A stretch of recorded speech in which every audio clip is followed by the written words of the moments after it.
estou interrompendo agora porque eu recebi agora de um amigo o momento exato da comunicação entre o helicóptero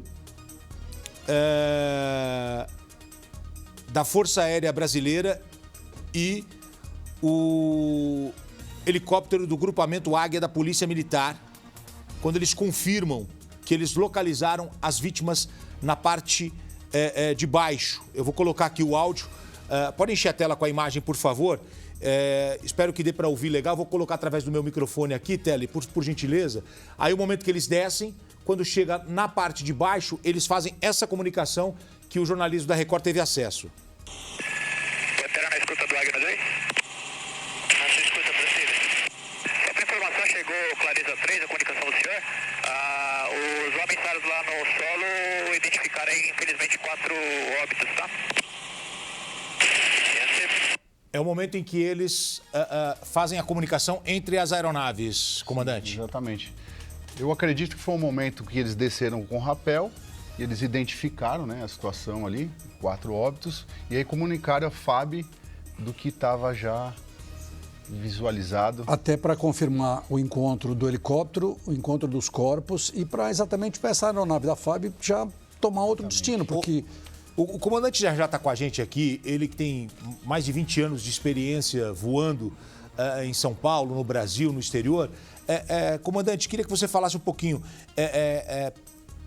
Precisa esperar a perícia, mas pelo que a gente ouve desse áudio, eu vou repetir ele novamente daqui a pouco, dá a entender que eles estavam na aeronave, que eles morreram no acidente, não que eles tenham sobrevivido e tentado buscar ajuda e não conseguiram e por conta dos dias que se passaram, acabaram falecendo. Por esse áudio aqui, dá a entender que eles foram encontrados dentro da aeronave. Até por questão de tempo, né? Eles só desceram com rapel, tudo muito rápido. Identificaram a aeronave, já identificaram os corpos e já comunicaram a FAB, ó, já identificamos aqui 4 óbitos, não daria tempo de poder percorrer, eu acredito que... Você acredita, Lombardi? Não, que eles morreram, o que eu tento dizer. No local. Com a queda. Com a queda dentro do... Porque o Coronel Barreto, durante a entrevista, eu estava observando, ele falou isso. As Olha, vítimas Gotino, eu todas posso estavam te dizer uma coisa aeronave. assim, como experiência minha.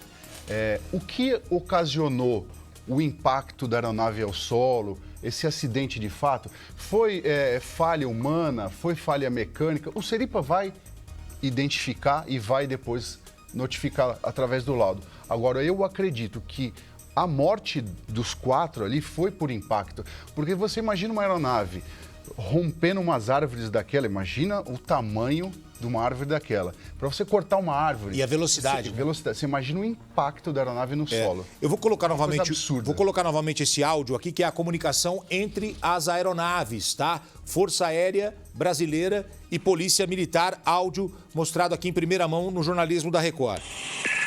Pantera na escuta do Águia 2. Na sua escuta, Brasília. Só para informação, chegou Clareza 3, a comunicação do senhor. Os homens estados lá no solo identificaram, infelizmente, 4 óbitos, tá? É a confirmação que eles encontraram as 4 vítimas dentro da aeronave. A Priscila Doroche está lá na região onde o helicóptero foi encontrado e ela pode trazer mais informações para a gente. Oi, Priscila, você.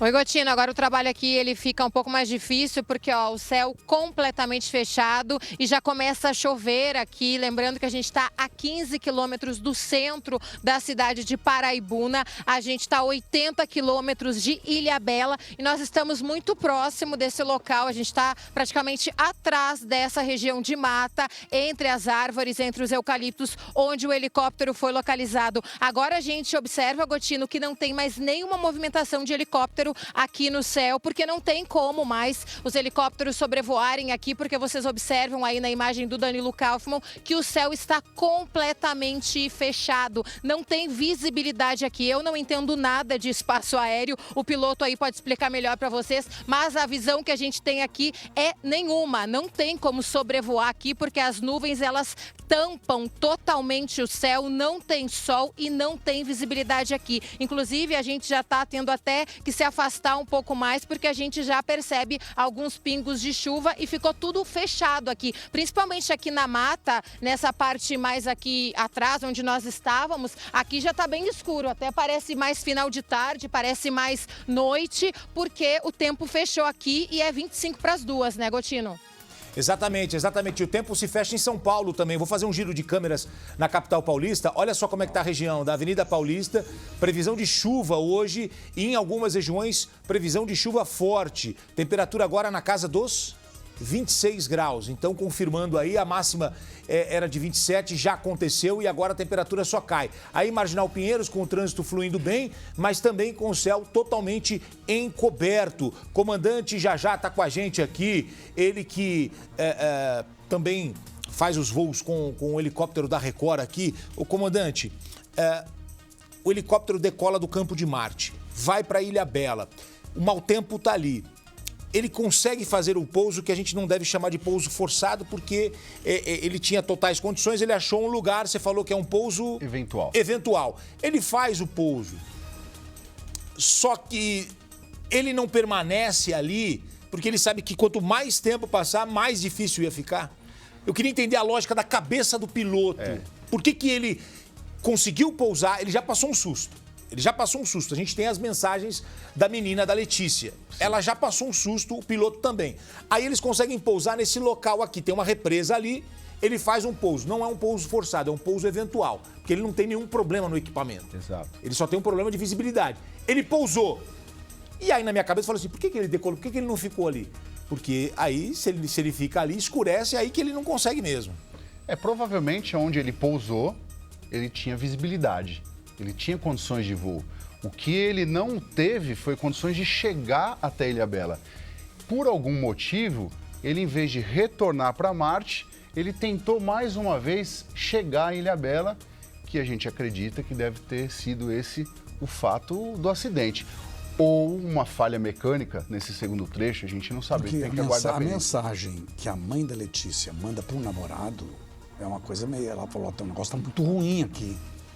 Será que o passageiro, se sou eu, na história, falou, olha, vamos voltar que eu não quero mais ir, não. Ó a mensagem atrás aqui de você, ó. Aqui, ó. Tempo ruim, não dá para passar. Medo. Pousamos no meio do mato. Então você já passou um susto. Você já passou. Enche a tela para o pessoal em casa ler. Essa foi uma das mensagens enviadas pela Letícia e pela Luciana. Na verdade, Gotino, o medo do passageiro é uma percepção que não pode ser considerada o medo para o comandante, né? Correto. Ele tem uma experiência, ele sabe o que está acontecendo de fato. Uma pergunta, existe uma altura máxima de um helicóptero voar? Por que eu estou perguntando isso? Porque você tem aqui as nuvens e às vezes você pode ir para uma outra esfera, tentar uma altitude maior para achar uma visibilidade.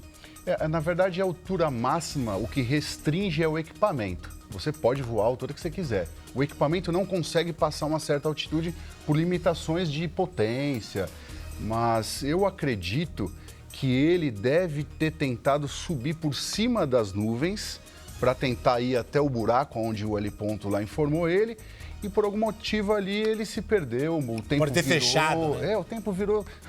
a gente tem observado, né? O tempo mudou já umas 3, 4 vezes de ficar ruim e melhorar um pouco, né? Desde que a gente começou aqui. Exato. É uma constante mudança, principalmente na região de Serra. É lamentável, né? Olha, o Lucas Carvalho está me chamando, tem informações para a gente a bordo do helicóptero da Record, que foi o primeiro a receber a informação do desaparecimento desse helicóptero na segunda-feira retrasada. Né? Não foi nessa segunda, na outra. Então, o comandante já, inclusive, daqui a pouco vai falar sobre isso. No dia 1º, segunda-feira da semana retrasada, não, da semana passada, né? Não dessa semana, da semana passada, no dia 1º de janeiro, a gente estava ao vivo aqui no Balanço Geral, quando chegou a informação que um helicóptero estava desaparecido. Daqui a pouco eu falo com o comandante sobre essa comunicação via rádio que fez com que essa informação chegasse em primeira mão para quem estava assistindo o Balanço Geral. Agora, Lucas Carvalho, você... É isso, Gotino. A gente continua sobrevoando aqui a região, o trecho entre Mogi e Bertioga. Eu vou pedir para mostrar a imagem lá fora, a câmera acoplada aqui no helicóptero da Record, que vai mostrando um pouco dessa dificuldade da gente se aproximar do ponto exato onde esse helicóptero acabou sendo encontrado mais cedo, por volta das 9h30 da manhã. O trabalho continua muito intenso ali na região e agora existe a questão do tempo também, né? Os agentes estão tentando correr contra o tempo, porque em certos pontos, e especificamente no ponto ali onde ocorre esse trabalho, o tempo já vai ficando mais fechado. Você percebe que o céu está encoberto, todo encoberto. Em alguns pontos, eu vou pedir aqui para o Genival tentar mostrar, pontos em que uma camada muito intensa de nuvem acaba se formando nessa região de serra. Então, são duas questões aqui. A gente primeiro não pode, por uma questão de segurança mesmo, o comandante Renato não pode atravessar esse limite. E um segundo ponto é que a gente ainda não teve essa autorização da torre de controle para a gente poder se aproximar, de repente até usando uma outra rota. E por que a gente destaca isso, viu, Gotino? Por que ainda não houve essa autorização? Porque, embora o helicóptero tenha sido localizado e, infelizmente, 4 pessoas mortas, agora o trabalho de sobrevoo, tanto do helicóptero da Polícia Militar, quanto também da aeronave da FAB, é na tentativa de, por cima, ir ajudando os agentes que estão por terra nesse trabalho. Então quem está em cima vai ajudando quem está embaixo. Então evidentemente que o espaço aéreo ali vai permanecendo fechado justamente para que esse trabalho não seja comprometido. Então agora é uma outra etapa desse trabalho. Agora se tem aí a dificuldade do fato da mata ser bastante fechada. Você se lembra, a gente tem acompanhado isso todos os dias. Hoje completariam aí 12 dias dessas buscas e você se lembra, a gente disse, uma área muito extensa de pelo menos 5.000 quilômetros ali de uma extensão, de uma mata muito fechada. E hoje os destroços desse helicóptero foram encontrados depois que a Polícia Militar, depois que a Polícia Civil, depois que os agentes responsáveis traçaram um novo plano ali. Eles fizeram uma nova delimitação do espaço, dividiram toda a área em quadrantes e hoje o helicóptero Águia da Polícia Militar, o Águia 24, fez um sobrevoo um pouco mais baixo e os agentes acabaram localizando esses destroços e depois veio a confirmação da morte, infelizmente, dessas 4 pessoas. Então o balanço geral segue nesse trabalho intenso de cobertura. A gente segue também nessa tentativa de, assim que possível, conseguir se aproximar um pouco mais para a gente poder mostrar de forma mais detalhada esse trabalho que, de fato, viu, Gotino, é um trabalho muito complicado. Aliás, desde o princípio dessa cobertura, para quem está ali realmente fazendo esse trabalho de buscas e agora esse trabalho ainda mais delicado, a retirada dos destroços e também a retirada dos corpos dessas pessoas que, infelizmente, acabaram não resistindo, Gotino. Olha, eu queria deixar aqui um abraço e os meus sentimentos aos familiares de todos os ocupantes do helicóptero, todos eles, mas não conheço a todos, conheço mais a família da Luciana e da Letícia, a família que esteve aqui com a gente, né? A dona Neuza, a Silvia e o Gabriel, né? A mãe da Luciana, vó da Letícia, que é a dona Neuza, a Silvia, que é irmã da Luciana e também tia da Letícia, e o Gabrielzinho, um garoto, 14 anos, adolescente, muito apegado à prima, né? Que perdeu aí a tia e a prima. E queria deixar um abraço especial para o Henrique, o namorado da Letícia, que eu não conheci pessoalmente, mas conversei com ele algumas vezes quando liguei, e ele pegou o carro e foi para o litoral para ele fazer as buscas. Chegou lá, contratou gente, buscou ajuda, acompanhou a polícia, né? Ele perdeu o amor da vida dele. Ele é um rapaz novo, acho que 18, 19 anos, já com carreira militar, já nessa área aí da Força Aérea Brasileira, tudo, né? Mas ele, como namorado da Letícia, foi lá em busca de informações e sempre batalhou bastante para que eles fossem encontrados. Infelizmente, essa confirmação das mortes, ela aconteceu agora há pouco, ao vivo, né? O nosso repórter, na abertura aqui do Balanço Geral, trouxe a notícia de que as 4 pessoas que estavam na aeronave foram encontradas mortas. E agora é uma segunda etapa, né? A partir depois do encontro, é uma segunda etapa para o resgate dos corpos. Primeiro é o resgate dos corpos, depois é o resgate da aeronave e a partir do instante do resgate da aeronave com a perícia do CENIPA vai se saber o que realmente aconteceu. E quanto tempo demora, comandante, para a gente ter o resultado? De 30 a 60 dias. Como a aeronave não pegou fogo, não é muito difícil de conseguir entender. Não tem caixa preta? Não tem. Não tem caixa preta e também não tem uma torre de controle que estava comunicando com ele para ele avisar, por exemplo, estou com um problema mecânico, estou caindo. Ele não tinha essa comunicação. Porque ele estava numa área de coordenação apenas. E a comunicação que tem o registro é com o funcionário do heliponto, que é o Jorge. Exato. E ali ele não demonstra ter algum problema no equipamento, no aparelho. Ele tem um problema de visibilidade. Ele conversando com o Ilhabela, né, que é o helicentro, ele estava dizendo, olha, tá colado, tá no chão. Colado é aquela imagem que a gente tinha até agora há pouco ali, a nuvem na serra, literalmente contornando a serra até o chão. E ele dizendo, não tem como eu subir por cima das nuvens. E ele explicando para a Ilhabela que ele estava em dificuldade. Deixa eu fazer uma pergunta. Daí para frente... Tem plano... É preciso ter plano de voo para isso? Sim, é feito um plano de voo, sim. Quando você sai do campo de Marte, como ele saiu, ele tinha o plano de voo? Tinha um plano de voo, sim. Dizendo... É obrigatório ter um plano de voo. Não tem como, não decola se não tiver o plano de voo. Não decola. E, comandante, corta a imagem aqui pra gente um pouquinho, por favor. Nós estamos ao vivo nessa cobertura. Comandante, eu gosto de fazer sempre perguntas que podem parecer até simples, mas é pra gente explicar pro nosso telespectador. Quando o cara decola, vamos supor aqui, você decolou do campo de Marte. Sim. Tá? Você decolou do campo de Marte.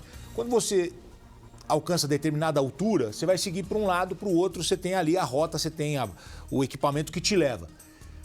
Você tem que seguir aquela rota, é como se fossem linhas imaginárias, ruas imaginárias lá em cima, ou você pode voar do jeito que você quer? Na verdade, existe um quadrante em São Paulo de algumas localidades que é obrigatório manter aquelas rotas. Então, se você vai para o norte, é por aqui. Se você vai para o sul, é por lá. Nós temos uns termos assim de aerovias, né? Aerovias, boa. É como se fosse uma rodovia aérea. Isso. Por exemplo, daqui para Ilhabela, não necessariamente o piloto tem que seguir essa aerovia. Ele pode desviar, por exemplo. Eu vou descer por Santos e depois vou ir pelo litoral para fazer um panorâmico, para reconhecer o litoral. Ele não é obrigatório.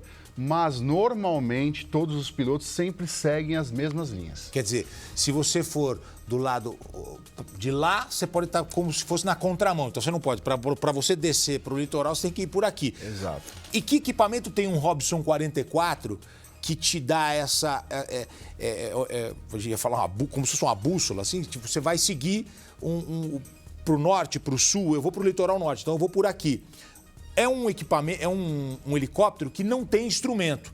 Então, o visual é aqui, é no olhar. A visibilidade é o que você consegue enxergar. Não tem um equipamento para você seguir. Mas você tem um equipamento como se fosse um GPS que te leva para aquela rota. Sim, na verdade, o instrumento primário é a bússola. Ainda é a bússola. É a bússola? Ainda é. É o instrumento primário. Mesmo as aeronaves que vão por instrumento, ainda é a bússola. Depois disso, você vem com um GPS, que ele tem as coordenadas geográficas plotadas nele, que vai te dar o rumo ideal para chegar naquele local.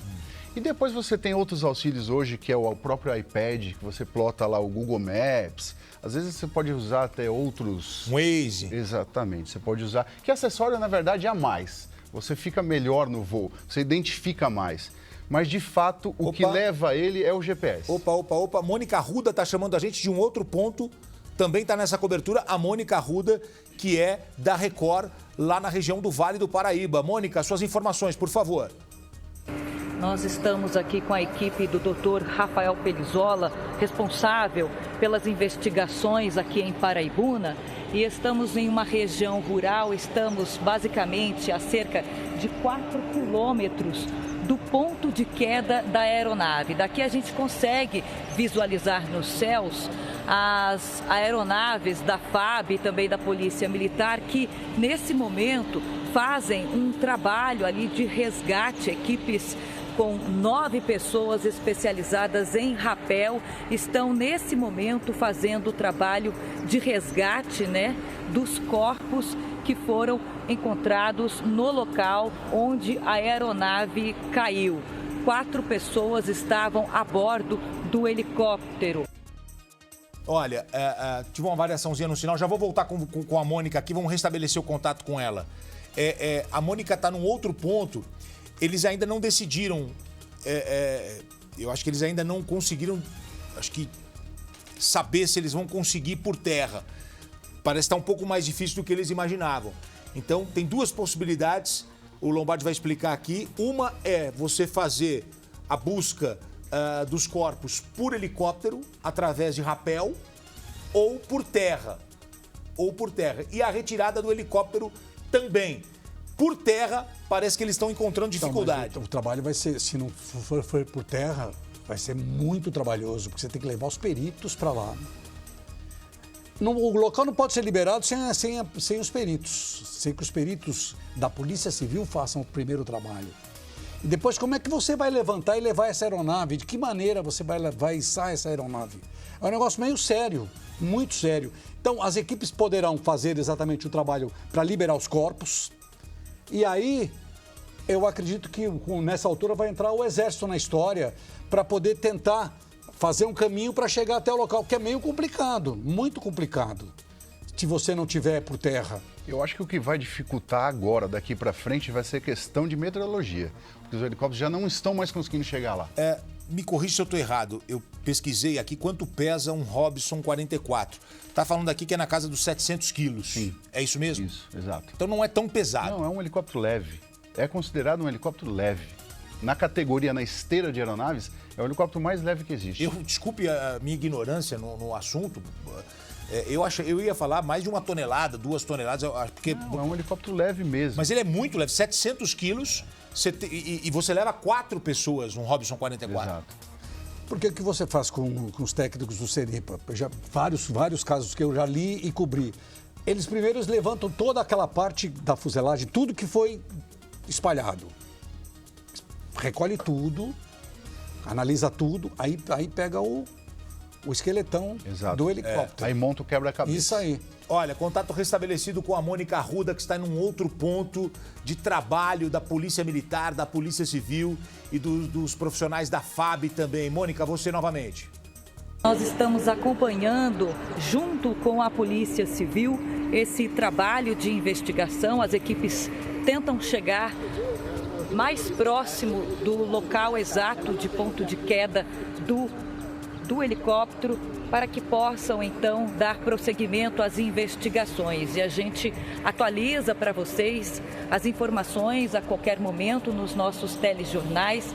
Nossa equipe, inclusive, tentou acessar um outro lado do local onde a aeronave caiu. Nós tentamos a pé, inclusive, chegar no local, mas tivemos que retornar, pois o caminho estava obstruído por árvores caídas pelo chão. E agora, portanto, a gente acompanha aqui, olha, nós estamos em uma propriedade particular, estamos junto com a Polícia Civil tentando chegar mais perto do local. Olha aí, então eles vão tentar, através das propriedades, tem sítios, fazendas ali, para fazer esse trabalho exatamente que você falou, de fazer o trabalho por terra. Existe essa possibilidade. E além disso, Gotino, o interessante de toda essa história é que a perícia ela é fundamental até para o médico legista vai dizer a pessoa morreu na queda, morreu com a queda. Tem todos esses detalhes, é um inquérito policial. E outra coisa... Se sobreviveu à queda e depois, por conta dos dias, não conseguiu sair ali porque estava ferida. Como é uma situação especial, eu acho que aqui o próprio comando da Secretaria de Segurança Pública deve mandar peritos daqui. E não porque ali é perto. Paraibuna poderia ser a seccional de São José dos Campos para mandar. Então, eu acredito que aí vai ser um trabalho especial de uns peritos especiais aqui, quem sabe, aqui do Instituto Médico Legal e da nossa perícia técnica da Polícia Civil. E você sabe, Lombardi, hoje pela manhã, conversando com a nossa equipe aqui, bateu 9h30 da manhã, 9h40, o Fala Brasil estava ao vivo com a Camila Busnello e com o Edu Ribeiro e eles trouxeram a notícia. E eu conversando aqui com a Cláudia, com o Edu, com a Renata, com o Dani, que são os responsáveis por colocar o balanço geral no ar, eu falei, já pensou se essas pessoas sobreviveram, estão ali? Aí, mas por que você fala isso? Tem um filme que está rolando agora aí, que fala sobre uma história de um time de rugby que estava num avião, o pessoal do Uruguai, eles estavam indo para o Chile e ele caiu na Cordilheira dos Andes. E eles caíram. E começaram as buscas, não encontra, e o pessoal falou assim, ó, passaram-se vários dias, vamos encerrar as buscas. O pai, meses, né, Cláudia? Meses. De outubro a dezembro, muito gelo lá em cima e tal. E o pai de um deles falou, não vai interromper, não. O Carlos Vilaró, um artista uruguaio, faleceu recentemente, que inclusive ele tem um museu lá em Punta del Este, que é a Casa Pueblo, um lugar até legal de visitar. Ele pegou e chamou outras famílias e falou, vamos lá. E eles organizaram buscas, chamaram algumas autoridades, chamaram um pessoal e foram. E encontraram alguns sobreviventes. Nem todos sobreviveram, né? E aí eles encontraram sobreviventes ali, inclusive tem algumas cenas até fortes, porque eles não tinham como se alimentar, é um negócio bem complicado. Mas, então, batia aquela esperança. E a Silvia me perguntou, a irmã da Luciana, ela falou, o que você acha? Eu falei assim, a esperança a gente tem que ter até o final. Né? Infelizmente, essa esperança terminou hoje por volta de meio-dia, quando veio a confirmação oficial através do Dionísio Freitas, o nosso repórter que trouxe a informação aqui logo na abertura do Balanço Geral. Então, essa era a preocupação da família, da Letícia, da mãe e filha, de que eu chegasse num ponto em que simplesmente eles iam encerrar as buscas. Você sabe que acontece isso. Foi feito isso no caso do helicóptero que foi encontrado um ano e meio depois, no litoral de São Paulo.